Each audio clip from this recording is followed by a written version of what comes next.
আল্লাহ তাআলার কুদরতি পা জাহান্নামের ভেতরে ঢুকিয়ে দিবেন। জাহান্নামের সবচাইতে হালকা আযাব হলো ওই ব্যক্তির আযাব যার পায়ে দুটো জাহান্নামের আগুনের জুতা পুড়িয়ে দেয়া হবে। ওই আগুনের উত্তাপে তার মাথার মগজগুলো ভাতের মারের মতো টপ টপ টপ টপ করে বেয়ে বেয়ে পড়বে।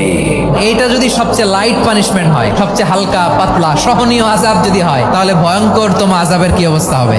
জাহান্নামের অবস্থা এত ভয়ঙ্কর হবে, জাহান্নামের ভেতরে লক্ষ লক্ষ কোটি কোটি কাফির মুশরিককে দেওয়ার পরেও জাহান্নাম বলবে হালমিম মাজিদ, আরো আছে নাকি, আরো দাও, আমার ক্ষুধা নিবারণ হয় নাই।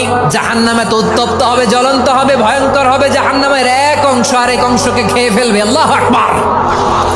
জাহান্নামের রক্ষী ফেরেশতারা কি করবে তারা নিজেরাও বুঝতে পারবে না। কোনো কিছুতেই যখন জাহান্নামকে শান্ত করা যায় না, আল্লাহ তাআলা তার কুদরতি পা জাহান্নামে ঢুকিয়ে দিবেন। দেওয়ার সাথে সাথে জাহান্নাম থেকে আওয়াজ আসবে, কাত বিইজ্জাতিকা ওয়া বিকারামিকা, আল্লাহ আপনার ইজ্জতের কসম, যথেষ্ট হয়েছে, আর লাগবে না। সুবহানাল্লাহ বলেন।